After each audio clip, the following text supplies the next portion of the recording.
Welcome to Sinful's Horror Stories. If you're new to the channel, please be sure to subscribe now for future content. Please make sure to leave a thumbs up on this video as it helps it perform at a much higher level. If you want to have your true scary story featured on an upcoming video, email me at thesinfulsavant@gmail.com. I will attach a link to my email in the description box below as well.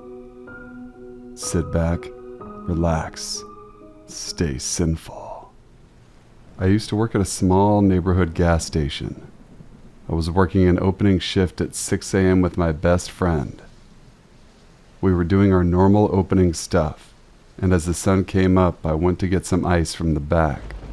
For reference, the gas station building used to have a drive-through, so we have that kind of window in the back. I glanced at the back window and realized there was literally a bloody handprint on the back window. I looked closer and there were smudges of blood around the window handle that looked like someone was definitely attempting to slide it open. We were really freaked out, so we went to look around other potential entrances around the building. I looked at the window in the front and noticed dried blood on the hole where we take money for gas from the outside. It was as if someone was trying to stick their hand in. I kept looking around, and there was also dry blood on the front door handles, plus some splatters on the glass like someone was pounding on the glass. My friend and I were both freaking out at this point. So, luckily I had access to the security cameras, and I checked them for any motion detected during the night.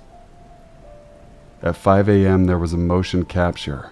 We watched as a man with his arms covered in blood walked around the store trying to get in. The freakiest thing was usually the stores opened at 5 a.m., but it happened to be a Sunday, so we opened at 6. We really dodged a bullet there. There were police lights in the distance on the cameras, so we called the sheriff. He showed up quickly, watched the security camera footage, and confirmed it was a guy they had picked up just a bit after 5:30 a.m. Craziest thing that ever happened to me in 3.5 years of working at a gas station. Bloody gas station man, let's not meet again. My fiancé, a 27-year-old male, and I, 23-year-old female, are soon to be married and are remodeling an old family home. We started working on the house about 2 or 3 months ago. My fiancé bought a bunch of tools to use on the house to renovate. The house has been sitting with nobody in it for well over a year now. Keep in mind, the house is located in a fairly rural area. A few houses and trailers here and there, but not too much traffic. We have a rodent problem and have been setting traps to catch them. 3 weeks ago, my fiancé went to check the traps, and we had a rat that was alive caught in it. Long story short, he didn't want to take care of it, so he just left. I got off work at 9 p.m. and went over to the house to take care of the rat. It was raining and my mom and brother came with me. I went to the back door and it was wide open, and water was blowing into the house. I thought my fiancé had just left the door open. I shut the door and finished my business there. I asked my fiancé why he left the door open.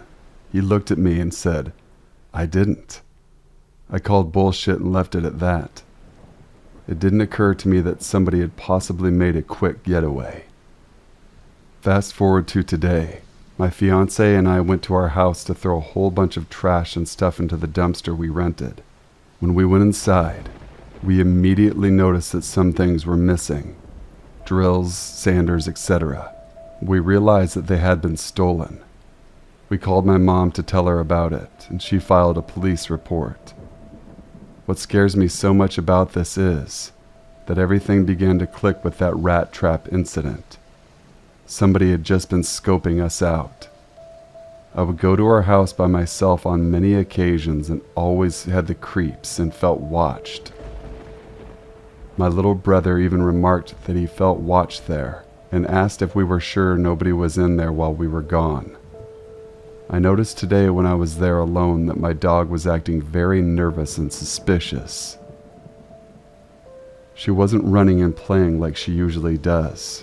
and didn't want me to go to the backyard or the wooded area. I'm glad I trusted her and my gut feeling. I don't know if the thieves were there, but I'm glad I didn't find out. We are currently in the process of installing cameras. This had to have been somebody that lives near us and can monitor how often we are there. So to the person or people that broke into my unfinished home, let's never meet again. Ever. Update. So we did catch a car pulling in like it was scoping the place out. The people inside never got out but left immediately. We asked a few of my fiance's family members about it, and that was to our detriment. One of them went and spread the word that we have cameras, and somebody in the neighborhood who owned the vehicle that we caught on camera slipped up and said they had already knew things had been stolen, which to me is basically a confession because we hadn't told anybody about the robbery until the incident with the car we caught on camera. So now more people than necessary know, and we probably won't catch the person who actually did it. We still turned the footage in to the police though, and maybe they can dig up some background info. I'm going to start this story off by saying that at the time this happened I was a 19-year-old sophomore in college. I was living on campus in their apartment-style dorms, and my college wasn't exactly in the nicest part of the city, so I would usually drive a little bit further to go grocery shopping, so I could be in a little bit more of a safer area. The night this happened, I was going to cook dinner, and I realized I didn't have some of the spices I needed. Normally I would have just said forget it and made something else, but the meat had already been thawed for a day or so and I needed to cook it. I debated just going to Walmart that was 2 minutes away from my campus, but it was getting late and I didn't want to go there by myself in the dark. The Walmart is right next to a major highway, and being a girl by herself, I felt very uncomfortable risking it. So instead I went to the Walmart that was about 20 minutes away, a few towns over. I got to the other Walmart and bought my spices, along with a few other things, and checked out without incident. By the time I was done, it was now completely dark outside. I was back at the driver's side of my car and putting a few bags in the passenger seat when I noticed a woman. She was African American, maybe in her 50s, looking at the back of my car. At the time, I drove a really old car, and if you knew your cars, it would be surprising that it was still running. I've had a few people in the past, older men usually, look at it, or come up and ask me about my car. I figured that this is what the lady was doing.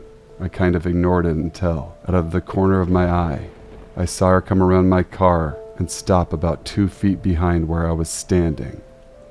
I was parked next to a parking lot median, so it's not like she was getting in a car next to me. "Excuse me," she said. I turned around saying, "Yes," kind of prepared to answer, "What year or model is your car?" "My church is giving out leftover boxes of food from our food drive to people in need. Could I give you one? We have them in our car right over there." This immediately set off an alarm in my head. I mean, she had just seen me put groceries in my car. Why would I need something else if I was just shopping? Also, the churches and food pantries around my college were usually cleaned out after they had their shopping days for the people who really relied on things like food drives. There was hardly, if ever, anything that was just left over. I had watched enough Criminal Minds and read enough Facebook posts to know that this felt like a human trafficking lure. I stuttered over my words a bit at first, trying to figure out what to say, but finally got out, "Oh, no thank you, I'm good. I'd like to see it go to someone who could really use it." I felt like that was an okay response if she really was handing out boxes. "Are you sure? They're just right over here in my car," she said, taking a step and making the gap between us a little smaller. I was panicking. As she stepped closer, I tried to nonchalantly put my hand in my bag and look for the small pocket knife my dad had given me. My mind was racing as I tried to find the knife, but also try to keep my face looking calm and not suspicious. I repeated to her that I was good, and the box of food should go to someone who could really use it. She finally seemed to let up, saying, "Okay, have a good night, God bless you," and all that. I told her to have a good night as well. Then as soon as her back was turned, I got into my car and locked all the doors. As I pulled out of the parking spot, I noticed that the car she was walking to had 3 large men standing at the trunk of the car. They were barely illuminated by the parking lot lights, but I think it was an early 2000s white Nissan. As I tried to go down the parking lot aisle as fast as I could, I saw the men looking at the back of my car, just like the woman had. I then noticed where their eyes were shifted to. They weren't looking at my car, they were looking at my license plate. Just as I got to the end of the aisle, waiting to turn, I saw 2 of the men get in the front seats, and the other man and woman got into the back seat. Their car started and they started to pull out too. I was having a full-blown panic attack. Just a week before, my friend had posted something on Facebook about how 2 men followed her and her mom throughout a Walmart. Again, I had watched enough crime shows to know that this wasn't painting a pretty picture. I finally got my opportunity to turn, but the car was coming up behind me. I made the quick decision to take a really odd way back to campus. I made tons of turns and went through a lot of small streets instead of taking 1 or 2 main roads. I don't think I saw the car again after I pulled out of the parking lot, but I was definitely not risking it. By the time I got back to my college, I'd calmed down a little. I started to wonder, maybe you're overthinking this. Believe there actually are good people in the world. And I decided that if they were really giving out boxes of food then, hopefully it does go to someone in need. That wasn't until I was walking behind my car heading towards my building. There was an SF faintly written in the white sidewalk chalk on the brown paint of my car. I was shocked and terrified, knowing that I definitely did not put that there. I said out loud, "Oh my God," as I practically dropped my bags on the ground and rushed to wipe the chalk off with my sleeve of my jacket. My car had been tagged. After a few seconds of wiping, the chalk was gone, so I locked my car, grabbed my bags, and raced into my building. I got into my dorm and saw the dinner I was supposed to make, but I lost my appetite completely. I put everything away and went into my bedroom, still reeling over what had happened in the last 45 minutes. I sent the whole story as a Snapchat video to some of my friends, who were just as shocked as I was. My one friend Sarah said that she thinks SF stood for single female. It made sense, which made the whole experience that much scarier. I called my mom afterwards and told her everything that happened, and by the end of the call she was sending me an Amazon package with pepper spray in it.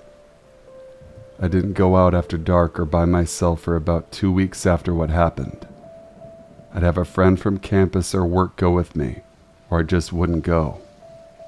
The whole situation was terrifying, but I think the strangest part about all of that was I was supposed to have been in the safer area. I drove all the way to that Walmart because I had a bad feeling about the one that was closest to me. I started going to the Walmart that was closer to me after that, and I've never had a negative experience at the closer one since I started going. It's hard to believe that all the stuff I've seen on TV and the internet could have almost happened to me. This story starts with me getting home from high school on the bus. I made it home and saw that my mom wasn't there, and since my dad was at work and my brother didn't get out of school until later, I was the only person there. I put my backpack down and go to untie my shoes, and some dude walks out from a hallway. I assumed that it was some sort of handyman or repair guy, since we had moved in recently and had been getting a lot of repair work done to fix the half-assed DIY electrical, plumbing, and paint jobs left behind by the previous owners. Additionally, he is wearing some sort of tool belt and fits the general repairman look. My mom's usually around when we have people working on the house, so I assume that my mom must have left not long ago and would be back soon. I nonchalantly tell the guy that my mom should be back soon, and he mumbles something like, "Thanks," and leaves out the front door to what I assume is a repair truck. It's at that point that I text my mom asking when she'll be back and who the dude is in the house. She asks if I'm joking, and it's only at this point that I come to and realize that I was sitting on the couch chatting with the dude burgling our house. At this point, the guy was long gone, and luckily my mom was only a couple of minutes away at a store just down the road. She gets back and we call the police. They take a look around, but nothing actually went missing, and nothing ever really came from it. I'm honestly glad it went down the way it did, since I only knew what happened once it was already over. This guy had put himself between me and the front door, and I'm really not sure what freaked out fight or flight me would have done. I also can't imagine what the guy was thinking when I basically just let him walk out. Thank you guys for watching and listening. Please be sure to leave a like on the video, subscribe for future content. Email your true scary stories to the email in the description box below. Till we meet again, stay sinful.